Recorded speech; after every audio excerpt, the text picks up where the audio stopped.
الحمد لله وكفى وسلام على عباده الذين اصطفى أما بعد فأعوذ بالله من الشيطان الرجيم بسم الله الرحمن الرحيم إنا نحن نزلنا الذكر وإنا له لحافظون صدق الله العظيم. سب سے پہلے جلسے کے اندر تمام حضرات دور دراز سے جو آئے، علماء اکرام آئے، قرآن حضرات آئے، میں ان سب کا شکریہ ادا کرتا ہوں کہ یہ اپنا بہت قیمتی وقت لے کے یہاں پہ آئے اور اس جلسے کو اپنی رونق بخشا. تو اس کے بعد مہمان خصوصی جو ہمارے مصر سے آئے ہوئے ہیں وہ بھی تیار بیٹھے ہوئے ہیں، تو ان لوگوں کا بھی ہم شکریہ ادا کرتے ہیں. تو ہمارا یہ پروگرام جو ہے اتحاد القراء پاکستان العالمی جماعت کی وجہ سے ہے، اور یہ ایک تنظیم حافظ قرآن لوگوں کی ہے، علماء کرام کی ہے، مفتی اعظم کی ہے. تو اس میں جو میں نے آیت پڑھی ہے اس کا مفہوم تو یہ ہے کہ ہم نے اس قرآن کو اتارا اور ہم اس کی حفاظت کریں گے. تو اللہ رب العزت چاہتا تو قرآن کی حفاظت کسی اور انداز میں بھی کرا سکتے تھے، اللہ چاہے تو پرندوں سے بھی کام لے سکتے ہیں، مگر اللہ رب العزت نے اس کے لیے انسان کو منتخب کیا اور انسان میں سے پھر ان لوگوں کو کیا جو حافظ قرآن ہیں، جن کے سینوں میں اللہ نے اپنے قرآن کو محفوظ فرمایا. اور اس میں ہماری تنظیم اتحاد القراء پاکستان العالمی کا منشور دستور جو ہے وہ یہی ہے کہ اللہ کا قرآن پوری دنیا میں عام ہو جائے، ہر گھر کے اندر، ہر علاقے کے اندر، ہر شہر کے اندر، ہر بستی کے اندر، مرد ہو یا عورت ہو، اس قرآن سے وابستہ ہو جائے اور اس قرآن کو سینے سے لگا لے. اگر ہم لوگ اس قرآن کو سینے سے لگائیں گے، اللہ رب العزت میری اور آپ کی دنیا بھی بنائیں گے، آخرت بھی بنائیں گے. تو اس لیے اتحاد القراء پاکستان العالمی کا وجود آپ کے سامنے آیا. یہ تھوڑے سے عرصے میں ہم نے اس تنظیم کا آغاز کیا، جس تقریباً 2-2.5 سال ہوئے ہیں. تو اس کے جو کارکن حضرات بنے ہیں وہ سینکڑوں میں نہیں ہزاروں میں ہو چکے ہیں، اور یہ قراء حضرات اس قرآن کی محفلوں کو سجاتے رہیں گے. اور انشاءاللہ العزیز ہم لوگوں سے اس چیز کی التماس بھی کرتے ہیں کہ آج ایسے لوگ یہاں آ کر بڑے بڑے قراء حضرات کی تلاوتیں سنتے ہیں، اور اسی طریقے سے اپنے بچوں کو قرآن کا حافظ بنائیں، قاری بنائیں، عالم بعمل بنائیں، اور وہ بھی اسی طرح سٹیج پہ آ کے لوگوں کو تلاوتیں سنائیں، اور ان کے والدین بھی اپنی اولادوں کی تلاوتیں سنیں. یہ ہماری جماعت کا منشور اور دستور ہے.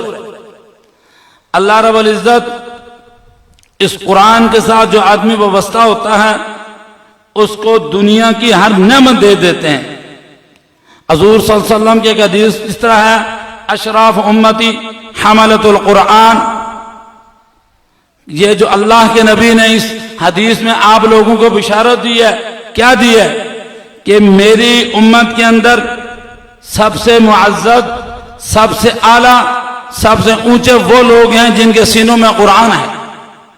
یہ کوئی بات کسی کو کوئی اپنا پیر فقیر نہیں دے رہا کہ بھئی یہ میرا مرید ہے اس کے لیے ہے، بلکہ اللہ کے نبی فرما رہے ہیں، چاہے وہ پاکستان کا بچہ ہے یا دنیا کے جس کونے کا بچہ ہے، اس کے سینے میں قرآن ہے.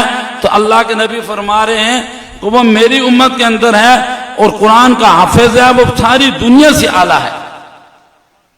تو یہ ہماری جماعت اسی مقصد کے لیے ہم نے بنائی ہے. اور قراء اعظم جو پڑھا رہے ہیں ان کے متعلق آپ نے یہ حدیثیں سنی ہوئی ہیں، خیرکم من تعلم القرآن وعلمہ، کہ دنیا کے اندر سب سے بہتر اور اعلیٰ وہ لوگ ہیں جو قرآن کو پڑھتے بھی ہیں اور پڑھاتے بھی ہیں۔ اس میں پڑھانے والے کے لیے بھی وہی مقام ہے اور پڑھنے والے کے لیے بھی وہی مقام ہے۔ تو اسی وجود میں، اسی ایک سسٹم میں ہم نے جو تنظیم بنائی ہے، اس میں قرآن کرام کو ہم نے پڑھانے کی ترتیب بنا رکھی ہے۔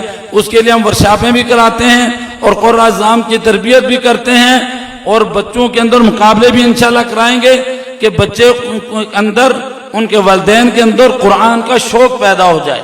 جس طرح دنیا کے لیے لوگ ہر طریقے کے تجربے استعمال کرتے ہیں، تو ہم نے قرآن کی تنظیم بنا کر، قاریوں کی تنظیم بنا کر اس چیز کو اجاگر کرنا ہے کہ ہم انشاءاللہ اللہ کے قرآن کو دنیا میں عام کریں گے۔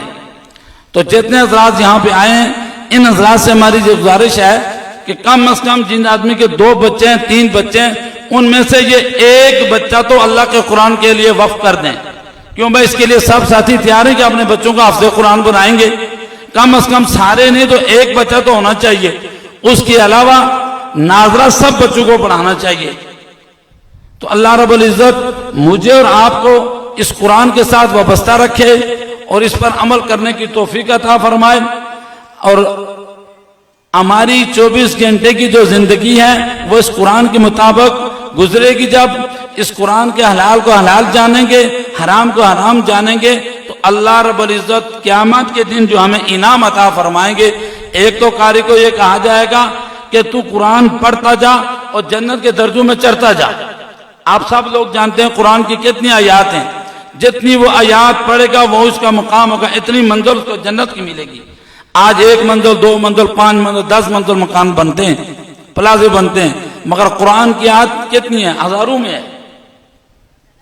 تو یہ اللہ پاک اس حافظ قرآن کو وہ مقام عطا فرمائیں گے کہ جس طرح تو دنیا میں پڑھتا ہے، اس طرح یہاں بھی پڑھ اور جنت کے منزلوں پہ چڑھتا جا۔ اور پھر اس کے والدین کو یہ عطا فرمائیں گے کہ جو حافظ قرآن ہوگا، اس کے والدین کو اللہ رب العزت ایک تاج پہنائیں گے، وہ جو سورج کی روشنی سے زیادہ تیز اس کی روشنی ہوگی۔ جیسے آج سورج ہزاروں میل دور ہے مگر کوئی آدمی اس کی طرف دیکھ نہیں سکتا، اسی وہ سورج اس تاج کے سامنے بے بس اور ختم ہو جائے گا، اس کی روشنی اتنی ہوگی، اللہ رب العزت وہ دیں گے۔ اور پھر حافظ قرآن کو وہ مقام دیں گے کہ جن اس کے خاندان کے 10 لوگوں میں سے جن کے اوپر جہنم واجب ہو جائے گی، تو اللہ رب العزت کہیں گے تو فیصلہ کر لے، جس کا تو ہاتھ پکڑ لے اس کو جنت میں لے جا۔ بھائی آپ لوگ سب جنت میں جانا چاہتے ہیں نا، تو اس لیے اپنے بچوں کو حافظ بنائیں، اپنے لیے بھی بخشش، اپنے خاندان کے لیے بھی بخشش۔ تو اللہ رب العزت مجھے اور آپ کو قرآن پڑھنے، پڑھانے اور اس پر عمل کرنے کی توفیق عطا فرمائے۔ وما علینا الا البلاغ۔